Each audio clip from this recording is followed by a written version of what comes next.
नाम तो सुना ही होगा, चर्चाओं में भी रहे। मैंने एक सांसद होने की जो जिम्मेवारी है उसको बहुत शिद्दत के साथ निभाने की कोशिश की। सिरसा में हम पहुंचे हैं।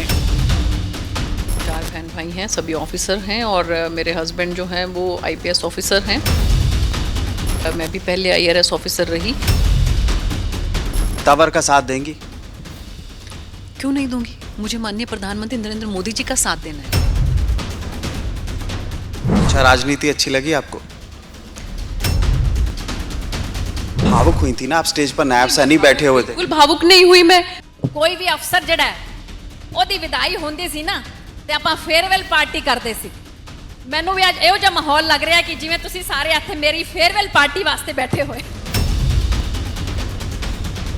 मुझे आप दिखाइए। ਇਹ ਰਾਜਨੀਤੀ 'ਚ ਐਵੇਂ ਹੀ ਹੁੰਦਾ, ਤੁਸੀਂ ਵੇਖ ਲਓ ਕਦੇ ਕਦੇ ਨੌਕਰੀ ਵੀ ਚਲੀ ਜਾਂਦੀ ਹੈ ਤਾਂ ਟਿਕਟ ਵੀ ਚਲੀ ਜਾਂਦੀ ਹੈ। ਉਹੀ ਗੱਲ ਬਣੀ ਮੇਰੇ ਨਾਲ 2014 ਚ मेरी नौकरी भी चली गई तो मेरी टिकट भी चली गई। फिर एमपी बनेंगे, फिर लोगों की सेवा करेंगे।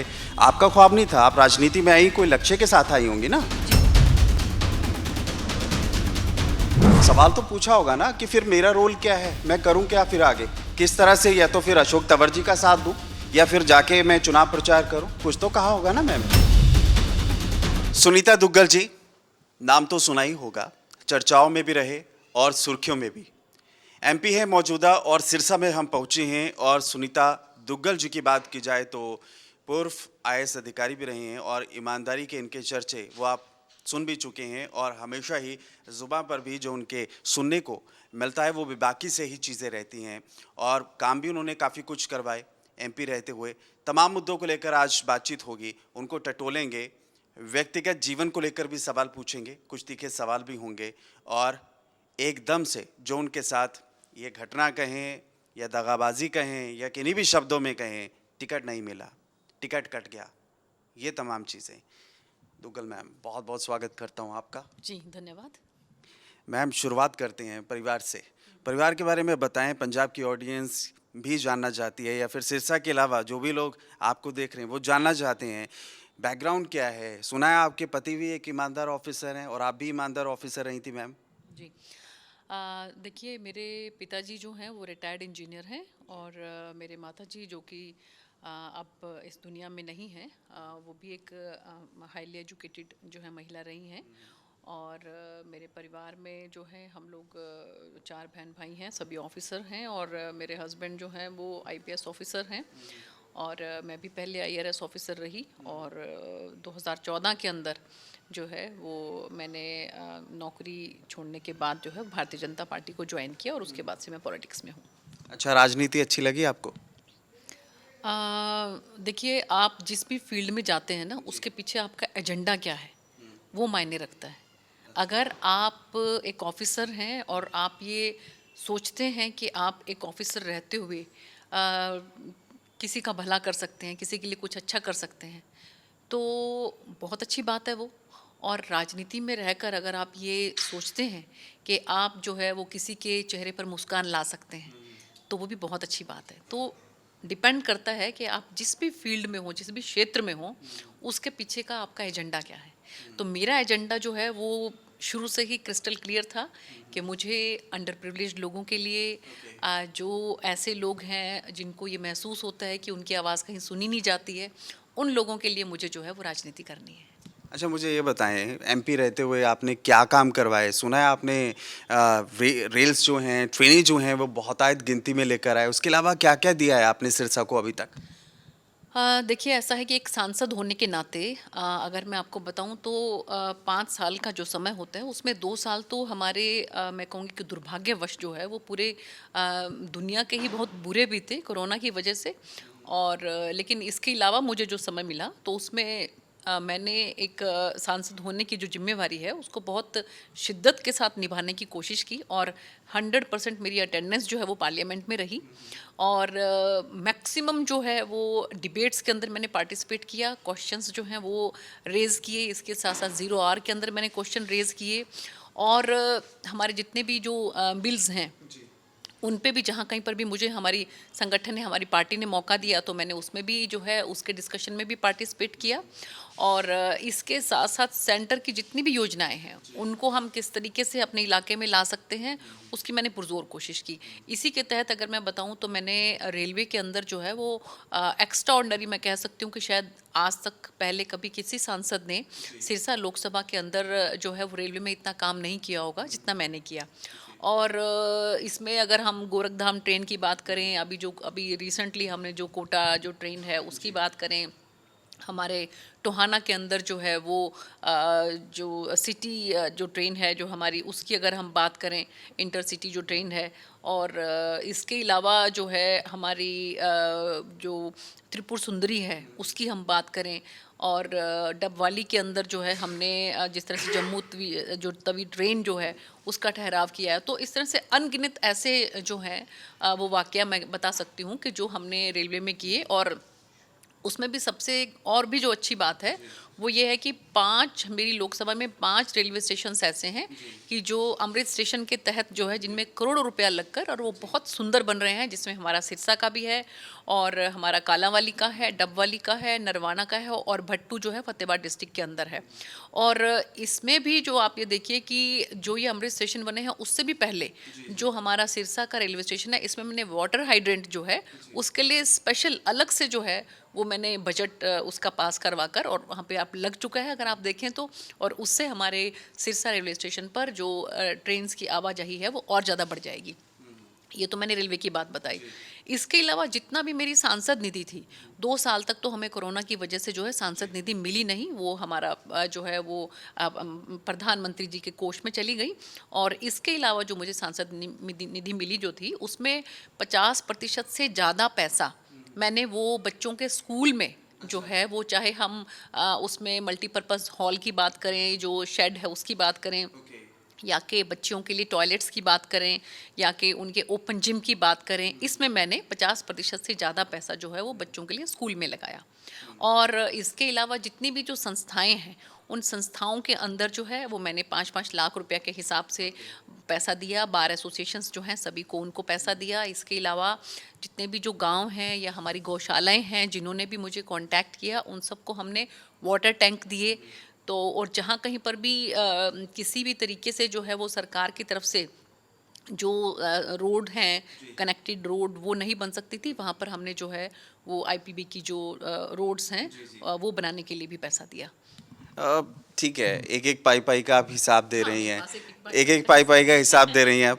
कुछ बचा है पैसा या फिर सारा लगा दिया? एक भी पैसा हमने बचाया नहीं है। 100% जो है हमारी निधि जो है उसको हम यूटिलाइज कर चुके हैं, क्योंकि ये भी एक बहुत बड़ी बात होती है कि जो है आपके पास निधि होती है और निधि को आप जो है वो ठीक तरीके से इस्तेमाल नहीं करते। मैंने बिल्कुल एक पाई को बहुत अच्छे तरीके से जो है वो आम जनमानस की भलाई के अंदर लगाया है और मुझे बहुत सेटिस्फेक्शन है इस बात की। सेटिस्फेक्शन है। और दूसरी बात, बीजेपी रिकैप की ओर चलता हूँ दोबारा से। बीजेपी में लाने वाला कौन था आपको, किसके कहने पर बीजेपी ज्वाइन की?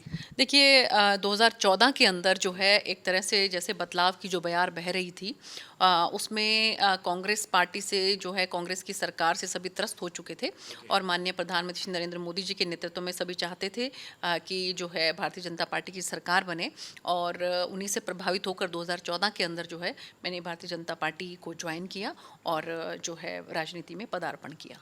ठीक है, आपने बहुत सरलता से जवाब दिया, लेकिन सवाल अभी भी जो है वो फिर से दोहराऊंगा और जवाब इनकम्प्लीट है। ऐसे तो हर कोई बीजेपी ज्वाइन करता है, सीधा अप्रोच तो किसी की नहीं लगती। ये सीएम की तरफ से अप्रोचमेंट हुई या फिर दिल्ली तक लिंक थे? नहीं, कोई इसमें कोई लिंक की बात नहीं होती है। अभी आप ये देखिए कि जिस किसी को भी एक कोई पर्टिकुलर विचारधारा है, उससे उसको लगता है कि इस विचारधारा में रहकर हम इस पार्टी के अंदर काम कर सकते हैं, देश सेवा कर सकते हैं, तो वो हर किसी के लिए ये मुझे लगता है कि हर किसी का अधिकार है ही। तो उसी के तहत मुझे लगा कि मेरी विचारधारा जो है वो भारतीय जनता पार्टी से मेल खाती है, तो मैंने भारतीय जनता पार्टी की विचारधारा से जो प्रभावित होकर माननीय प्रधानमंत्री नरेंद्र मोदी जी की जो है उनसे प्रभावित होकर उनके जो गुजरात में मुख्यमंत्री के तौर पर जो विकास के काम थे, प्रभावित होकर मैंने भारतीय जनता पार्टी को ज्वाइन। वो ठीक है मैम, हर कोई प्रभावित है, हज़ारों लाखों लोग हैं, लेकिन ये रास्ता कहाँ तक तय होता है? कोई सर्वे रिपोर्ट होती है, उसके हिसाब से चुनाव होता है कैंडिडेट का, या फिर संघ डिसाइड करता है? हालांकि मैं सीएम मनोहर लाल जी पर फिर जाऊंगा, संघ ने डिसाइड किया और सीधा वो मुख्यमंत्री बन गए। इसको लेकर मैं सवाल पूछ रहा हूँ आपसे। देखिए ऐसा है कि भारतीय जनता पार्टी दुनिया का सबसे बड़ा संगठन है और इसमें बहुत सी जो हैं कई लेयर्स हैं। उन लेयर्स में जो है सब कुछ देखकर डिसाइड कर कर जो है ये डिसाइड किया, ये फाइनल किया जाता है कि किसको जो है वो टिकट देनी है। और क्योंकि अगर मैं 2014 की बात करूं तो उस समय में भी जो है मुझे ये था कि पार्टी ने ये फाइनल किया था कि मुझे लोकसभा का चुनाव 2014 में लड़वाना है भारतीय जनता पार्टी से, और वो ऑलमोस्ट फाइनल भी हो गया था। लेकिन ऐन वक्त पर जो है वो हमारा जो अलायंस था हजका के साथ, उस अलायंस में करनाल की बनिस्पत जो सिरसा की सीट है वो उनके खाते में चली गई, उनके कोटा में चली गई। तो उसकी वजह से जो है मैं 2014 के अंदर भारतीय जनता पार्टी के कमल के फूल से जो है वो यहाँ से चुनाव नहीं लड़ सकी थी। तो ये जो है वो पार्टी डिसाइड करती है कि किस कैंडिडेट को कब कहाँ से चुनाव लड़वाना है। ईमानदारी से जवाब देना, आप कमल का फूल आज भी प्यारा है? ये तो सवाल ही बेमानी है, आपने ये सवाल किया ही क्यों? कमल वो इसलिए क्योंकि स्टेज पर आपको देखा है, आप रोते हुए भी नजर आए, भावुक होते हुए नजर आए, और आपने कहा कि मेरी नौकरी भी गई, राजनीतिक करियर दांव पर लग गया। ये इशारा किसकी तरफ था? ये मौके पर चीज निकल गई जुबान से, या फिर एक मलाल था, नहीं गलत हुआ मेरे साथ, इतनी ईमानदारी से मैंने काम किया, पाई पाई का हिसाब दे रही हूँ, फिर भी मेरा टिकट काट दिया आपने?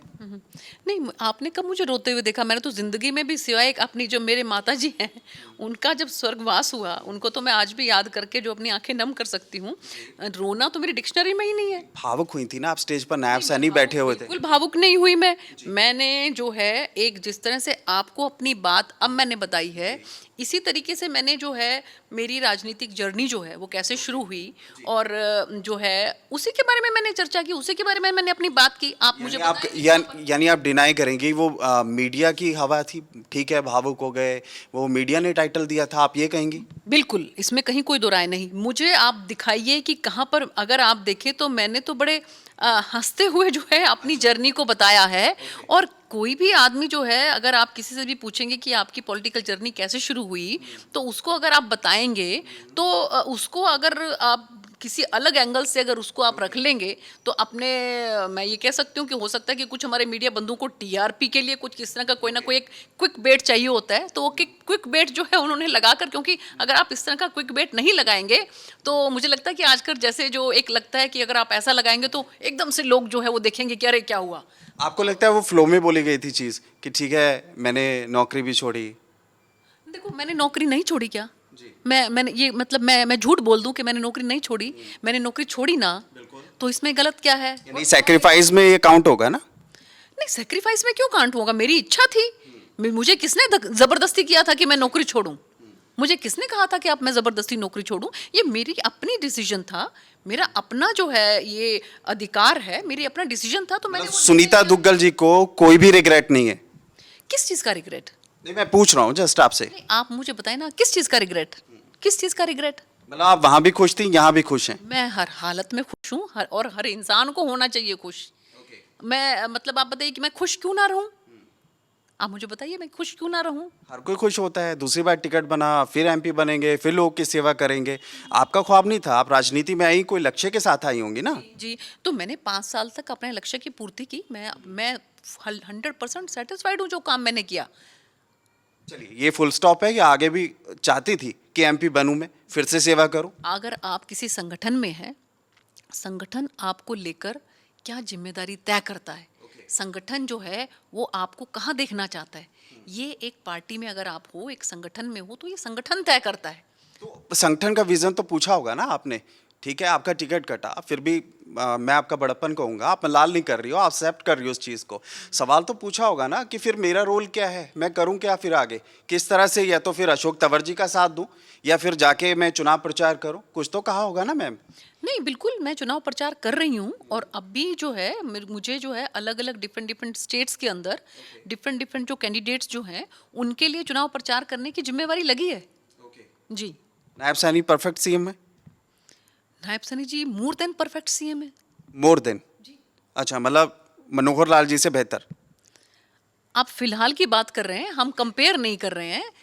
यस, आपने कहा कि वो परफेक्ट सीएम है, मैंने कहा कि मोर देन परफेक्ट है। आपने परफेक्ट कहा, मैंने मोर देन परफेक्ट कहा है। तो इसमें कंपैरिजन कहाँ आया?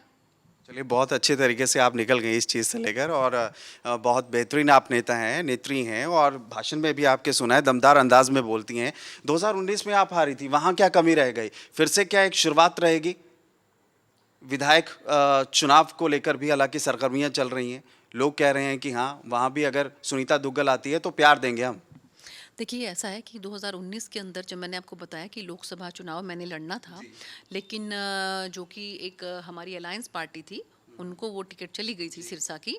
तो उस समय में जब विधानसभा चुनाव आए तो मुझे रतिया से चुनाव लड़ने का मौका मिला, लेकिन क्योंकि एक तो समय बहुत कम था, तो उस वजह से मात्र 425-35 वोटों से जो है मैं वो चुनाव नहीं जीत सकी थी।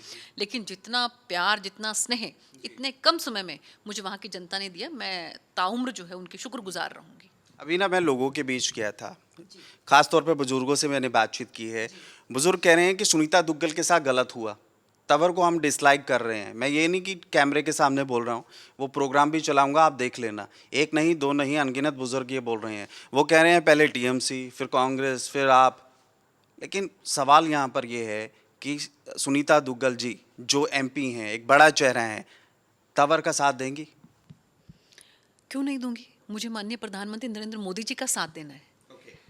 हमने ये ठाना है कि तीसरी बार फिर से नरेंद्र मोदी जी को प्रधानमंत्री जी की जो है वो कुर्सी पर बिठाना है, और अब की बार 400 पार। तो उसमें सिरसा का कमल भी खिले, ये हम क्यों नहीं चाहेंगे? हम एक भारतीय जनता पार्टी के निष्ठावान और जो है मेहनती कार्यकर्ता हैं, तो हर जो भी भारतीय जनता पार्टी का निष्ठावान कार्यकर्ता होगा वो ये ज़रूर चाहेगा कि माननीय नरेंद्र मोदी जी फिर से प्रधानमंत्री बने। हरियाणा में कितनी सीटें आ रही हैं मैम? 10 की 10 आएंगी, जैसे कि 19 में आई थी, वैसे ही 24 के अंदर जो है वो 10 की 10 सीटें आएंगी। ऐसा कोई तो नहीं आला कमान से प्रेशर है कि 10 की 10 सीटें आनी चाहिए?